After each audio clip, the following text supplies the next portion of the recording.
Fast forward, any come out our channel so onia ha Ďěaď politics avenue. Podcast house and make it headline. And a jump right now it be exum or onia at this point in time say any lady can best say we don't subscribe to the channel. Onia so bit my notification bell so share na Akuffo account so answer into me and Kpandai dem ya Abruptly best say onia young political highways na eja dem enya asem koto akra. Kpandai ene enya asem koto akra o na nsema ebobo no onu anu enyan pa a yede bi exum ni na ne se NDC supporters nwa pa etimi abo ma onu enya asem kotoa na wa no abo ba kuma me no kase wewu otoa na nanom ewo nsie do na NDC for edisombo no etimi edi abo honorable Nyindam say no and Akuffo one every Benin aba na aba be to NDC supporters so say the beya betimi a distract election no onia case in ehu pa best at this point in time emonra insemnim na yenhwe ne yeko ene de ba. The meeting was attended by the national organizer of the governing National Democratic Congress, Joseph Yamin, Deputy General Secretary Mustafa Kpandai, Deputy National Communications Officer Godwin Akogan, and the Kpandai NDC constituency candidate Daniel Insala. The engagement with the party supporters in the constituency was to resolve a existing feud between the parliamentary candidates Daniel Insala and the constituency party executives. This was aimed at building a formidable front to maximize the candidates' fortunes going to the parliamentary election rerun. The national executives also used the opportunity to lobby their grassroots.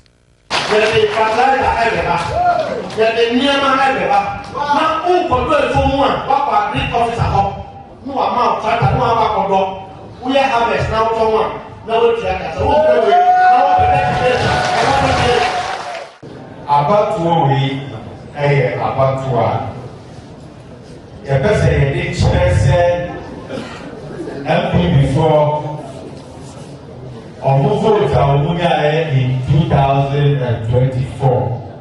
Even though it was not the right vote. Anutina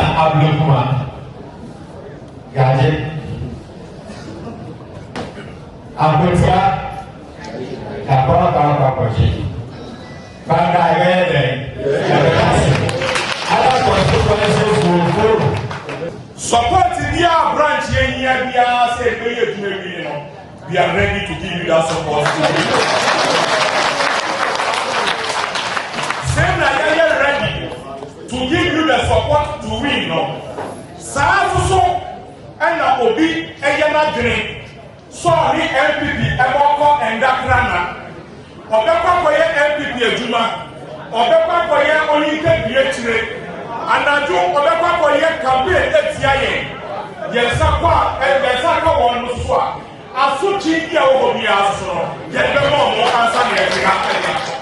However, midway through the mediation processes, a swarm of bees invaded the auditorium and stung participants. The incident disrupted the meeting and abruptly ended it as all participants fled to seek cover. However, this man, who was at the time escaping the attack riding pillion, was stung by the bees to death after the rider allegedly abandoned the motorbike and fled. His remains has been deposited at a morgue at Ǎttǎcǩ in the Oti region. Nana Kweku Philip is the Kpandai NDC youth organizer. Some of them happens to park their motors and cars and other things somewhere opposite where we held the meeting. But we didn't know there was or there is a stand of beans over there. So when they went there to pick their motorbikes and other things, they were sparking the motors, and the smoke and the noise of their machines and other things made the beans to scatter. When they scattered, the people who were still there, they were chasing them. Then Akwasi decided to run to the bush. The beans followed Akwasi to the bush, but then they let Nana Akwasi to the bush. But because the beans were chasing people, he tried to come back to the roadside. the way they covered his face and other areas, when he decided to cross the gutter, he fell in the gutter again. When he fell, he managed to get up. He was running. Then they were still chasing him and here and there. So the disturbed him, and finally he fell. He said although the party is mourning the loss of their comrade, they remain resolute in their determination to win back the seat for the NDC. Well, now let's connect with Mustafa Gbandi, who's Deputy General Secretary of the NDC, as we discuss their preparedness ahead of the December 30 rerun. Mustafa, good afternoon to you. Our sympathies on the loss of your comrades, but we've just been hearing a narration or a recount of what took place on that fateful day. But for clarity's sake, did this happen at the meeting grounds or after the meeting? Well, thank you very much, and good afternoon to our cherished listeners. First of all, we've had meetings upon meetings in Kpandai in our bid to ensure that we recapture the seat. With our seat, and we are going to win that seat. Now, when we had a meeting at the same venue, this incident never happened. But what is behind the account of what you are hearing is that the MPP and their candidate, Honorable Hon.Nyindam, had allegedly imported 3 malams from Niger.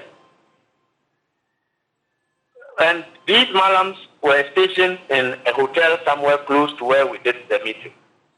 So after we had finished the meetings and we left, there were few people on the ground. And then they invoked the beast to come and attack them. If you live in the Kpandai area, of course you will know that the bees are a weapon for us, the Northerners on that area.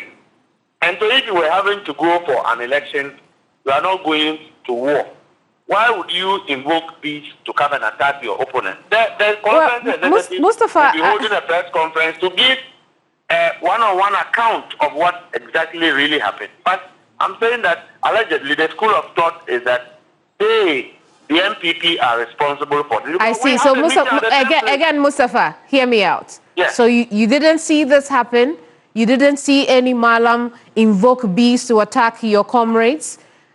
You didn't see any member of the NPP consult a Malam to do that for them. And so we cannot say that here. Let's agree on that and move on. I am giving you an account of what is happening. Mustafa, it is not first-hand account. I cannot allow you to go on and say that here. You cannot have evidence of spiritual attack. No, it's much more than that. You cannot give us proof that So it is the basis, NPP that is responsible for that. You need fiscal proof, and I don't have. No, what you can. Mustafa, hear me out. Hear me out, or we can have the most important part of the conversation. What I'm saying is that you can't tell us. From me. No. You can go ahead and tell us that this was a mystical. Excuse me. Let's make progress. I will withdraw that statement. But I still stand to what I have said. I will withdraw it. I appreciate the withdrawal. I appreciate the withdrawal. Now let's make progress. I'm saying that this was an account of what we believe took place. Very well.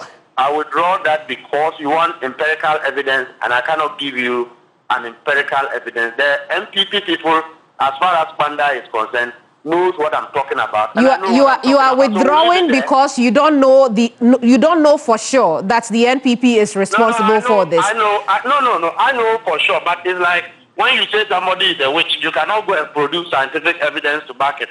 So let me leave you from that conversation, but this is what I stand to. But you see, the reality I see, Mustafa, let's talk about the election. Rerun on December 30th, right? We the MPP, with the NDC, are ready to go into that election in good faith because the reflection of the euphoria of President Mahama's good governance as compared to what we experienced under President Akuffo You and I lived in this country when people were looking for water to drink, but yet the MPP imported rocks from Israel in the name of building a national cathedral, which rendered all of us in a national fraud. At the back of it, the spillover is that Kpandai people are still suffering for water. They are still suffering for better education. They are still suffering for development. So we are going in there to tell the people of Kpandai that what is happening to the MPP resonates across the country, because if the judiciary, the institution of state, does not fully punish the MPP for what they have done, then same must be done civilly in terms of voting. Every community that gets an opportunity must punish the MPP for what they have done against the people of Ghana. I see. And that is what we are going to tell the Kpandai people, and we have started telling them. Mm-hmm. I know you are going to ask me, what about these polls that they have Absolutely. done? So allow me ask you, despite what you have said, Musa Danko's poll says that the MPP candidate is in a slight lead ahead of yours. Yes. In the face of quality campaigning and voter education, every respondent to the this thing that I've is subject to change their mind, because what they believed, if they thought Ǎttǎcǩ is our brother, we are from the same home, as long as Allah is concerned. But the problem is that there is no political dividend.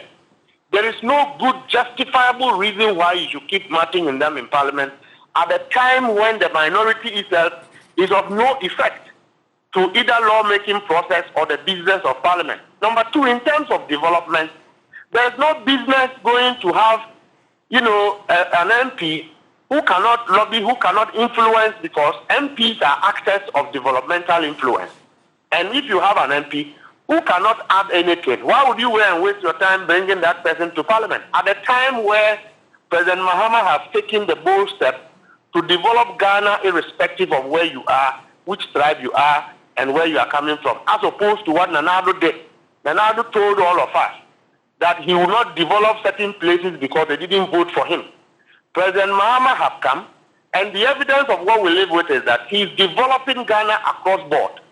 Even projects that President Nana Addo have done, that we believe could inure to the benefit of Ghanaians, President Mahama is continuing those projects. In one project, it goes to Nana Addo's hometown. They awarded that contract and chopped the money.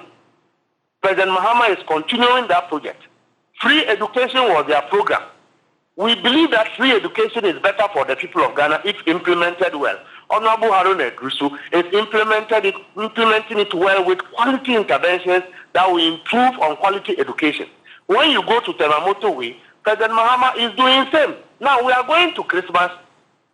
Last year by this time, the amount of money you needed to buy a bag of rice and cooking oil. Kpandai is a farming community, and that when they farm the yam and they are bringing it, the biggest headache for them is transportation. As we speak, fuel prices have come down, they know it. Cost of rice have come down. Cost of oil have come down.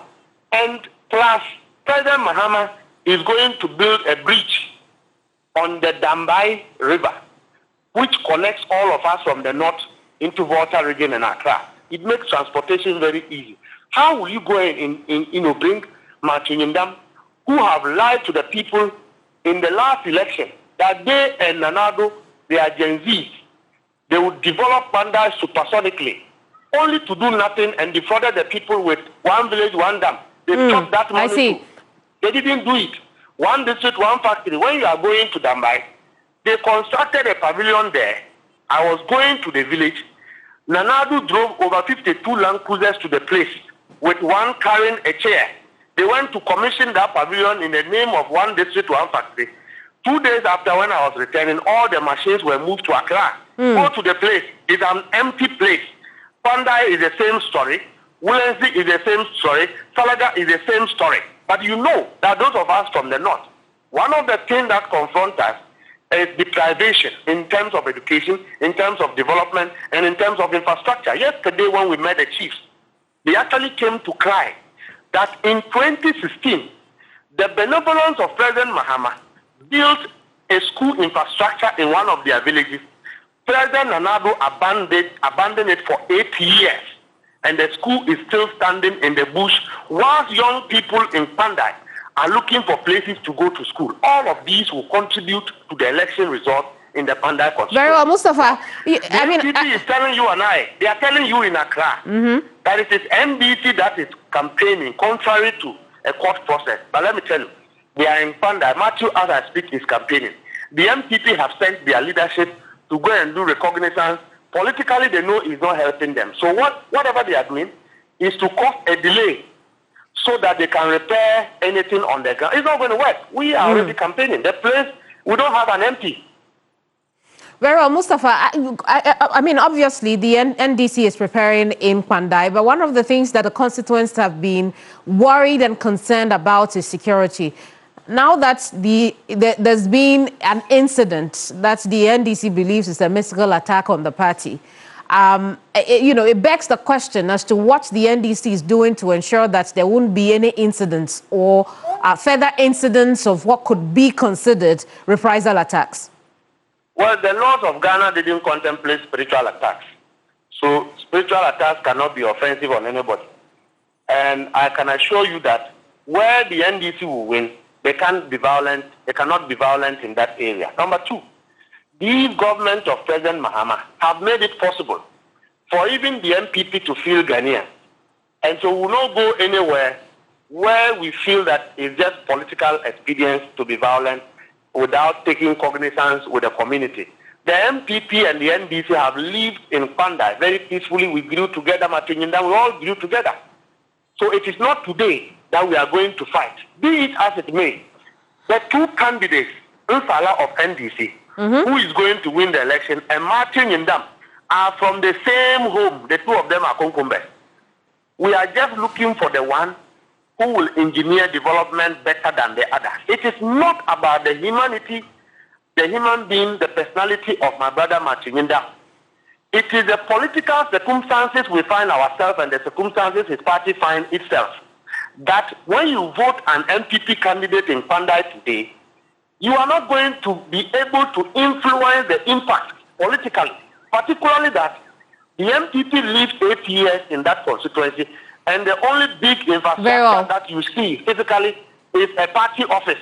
Their party office is bigger than any building in Kpandai. Nothing more, nothing else. So we're not assured that there won't be any security. I trust the police. We have gone to Akotia with them.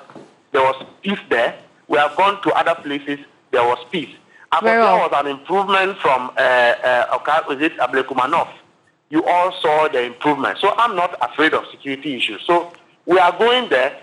If they decide that it is these that they will use to worry us, we all know what it is. So we'll deal with it and go for the election. I appreciate your time with us this afternoon. Mustafa Gbandi is Deputy General Secretary of the NDC. Now, scores of unposted environmental health officers and assistants have today taken to the streets demonstrating and demanding an end to years of unemployment and neglect, despite being trained and duty licensed to protect public health. Marching from the Independence Square, the officers are calling for their immediate posting, unemployment, formal recognition of their profession, and the absorption of trained graduates from the School of Hygiene. Let's take you right now to the protest ground where my colleague Noble Crosby Annan is stationed for us. Crosby, where are they currently? What more have they been saying along this march?